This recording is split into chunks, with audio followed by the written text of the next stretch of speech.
A guide to everything in Costa Rica involves more than birds, as our group of avian investigators learned. Sure, we scrupulously ticked off lists of birds we saw, but we also took side trips to places like the Toucan Rescue Ranch, where we brought in supplies from the United States to help staff treat injured creatures and return them to the wild. During our tour, we admired guide Isak's Ironman shirt and later asked ranch founder Leslie Howell and vet supervisor Andreas about the event.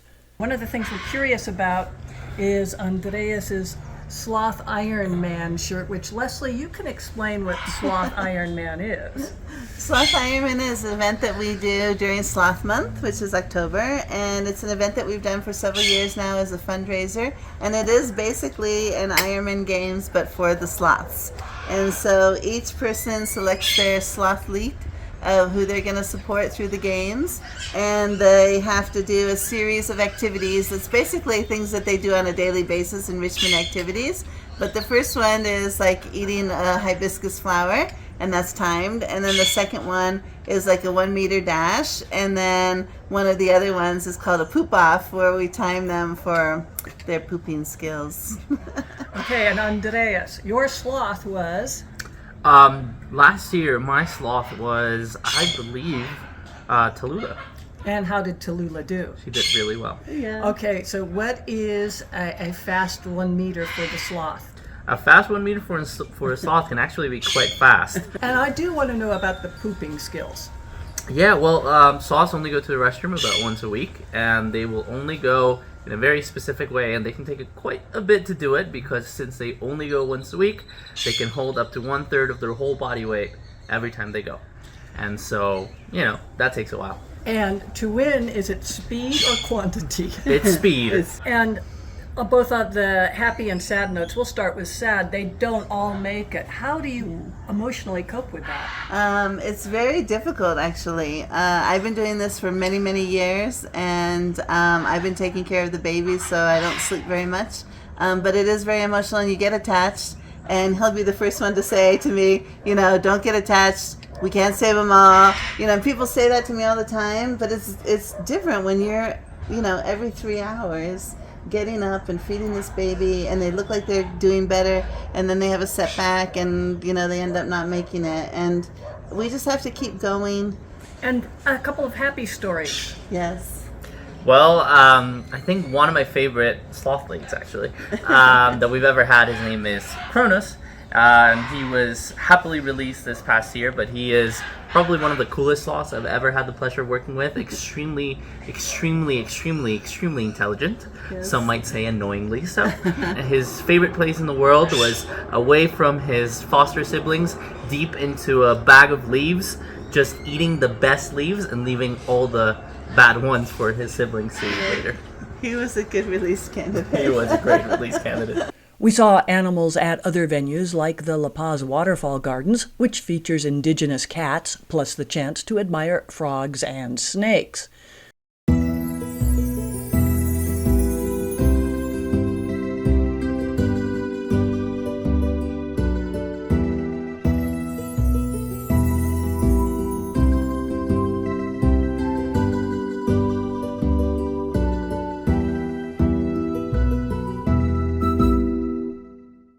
But we didn't need organized places for all our observations.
Just wandering around hotel grounds in the 5 areas we stayed revealed various forms of life.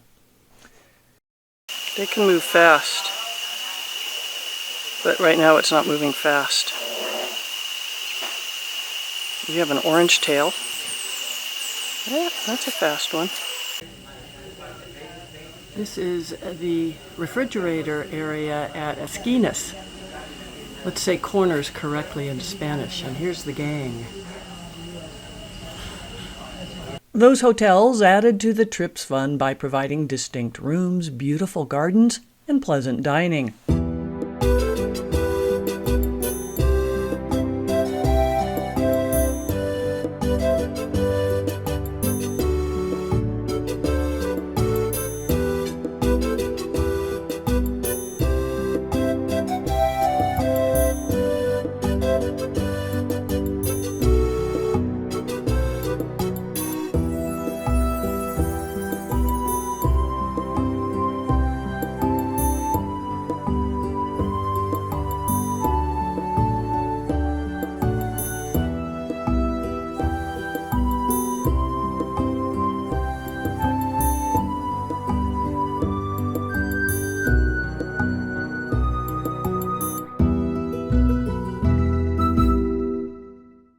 Since we love indulging in locavore habits, we toured farms producing Costa Rica's major export, coffee.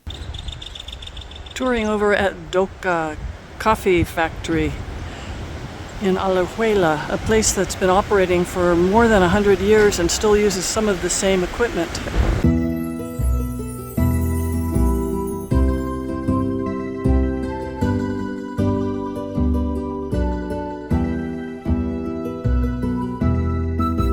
¿Cómo se llama? Reinaldo. ¿Por qué es el café en Costa Rica mejor? En inglés. In English, well, Costa Rican coffee, I can say, is one of the best because it's Arabica. We have a very good soil, microclimates, yeah, and the way we process it, the way we treat the coffee, that makes one of the best. It's a lot of work by hand. It is, yeah, all manual. Pura Gracias. vida. Con mucho gusto. Pura vida. Coffee helped us wake up, while people like guide Mario Cordoba and birder/driver Rodrigo led us to places we would never find on our own. They proved miracle workers, spotting birds and dealing with surprises like a flat tire by a place called the Highway of Death.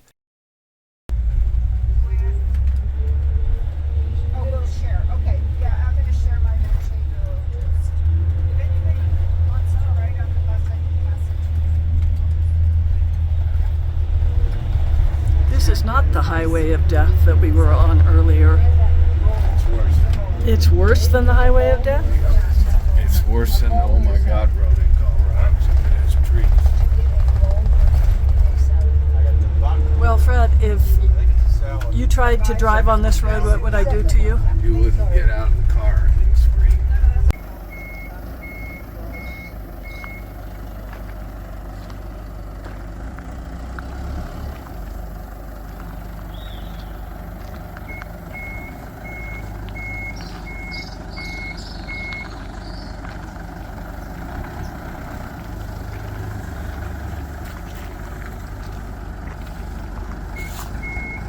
Oh boy, we get to leave this road.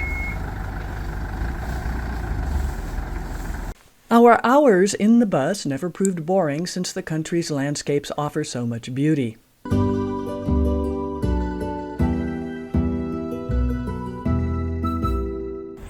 We are at 11,380 feet looking for a volcano junco. We've actually seen volcano hummingbirds at the hummingbird stop. 5 stories up, an observatory where there's actually not anybody to observe right now. And there's a hollabird hiding. Yeah, got a hollabird.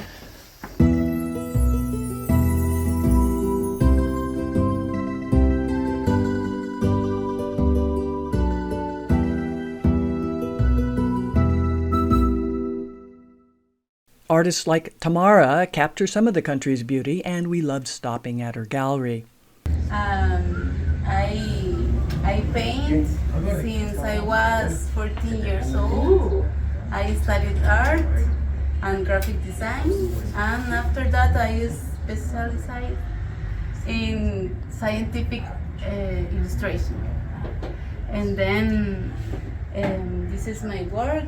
All the products you can see are made in Costa Rica, and I donate 3% to Cabanisi project, and all the sales, my business. And thank you. I am so nervous, happy, and excited. and welcome to my house. Still, our daily adventures led us back to birding, where we made many discoveries. So there is a movie called The Birder's Guide to Everything. And as a birder, you're a real birder compared to some of us. Mary Braun. It's all relative, right? Okay. What kind of guide or lessons does birding provide a person? Birding teaches you to be very quiet and calm. Like you? Patient. Well, you can learn. If somebody said that a birder has a guide to everything, what kind of everything or lessons can people learn from birding? Be very patient. Build up your shoulder muscles because you're holding your binoculars up all the time and your neck gets a lot of pain. So you need to do some exercise. In A Birder's Guide to Everything, there are lessons to be learned from birding, or skills and techniques to do birding. What do you have, Fred? Well, birding's been a lot of fun, but I'm still trying to learn about the birding bio-ecosystems because I'm so interested in why these birds live where they live. What do they feed on? How do they live? And how does that all interact with Mama Nature's entire ecosystem, like we have at home with the Clark's nutcrackers who plant all the seeds for the white-barked pines. What does that type of thing teach you about everything? It teaches me about life. This is our last night, and we're not ready to leave.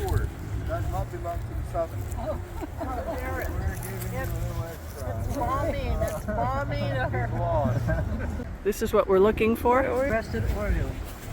And you're the expert pulling it up on your phone so you don't have to take pictures. Right.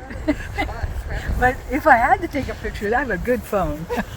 And that's a good picture. Bird butt. Turn around and grab a flower. Yum. Flowers look good.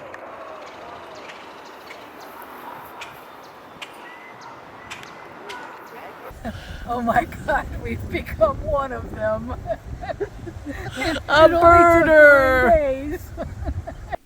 Whether neophyte, experienced, or merely enthusiastic, we now qualify as birders who can appreciate the avian world both at home and in Costa Rica. That's an owl swinging in the wind, looking at us, saying, what are those stupid people doing out in the wind?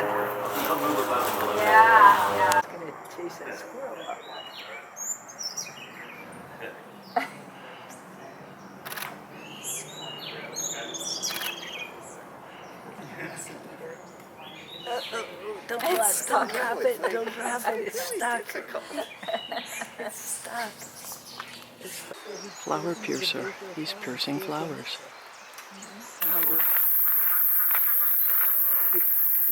Background noise involves describing how to see this. It's beautiful. He's So what is he called? Tiger heron. Tiger heron, yeah. Big guy.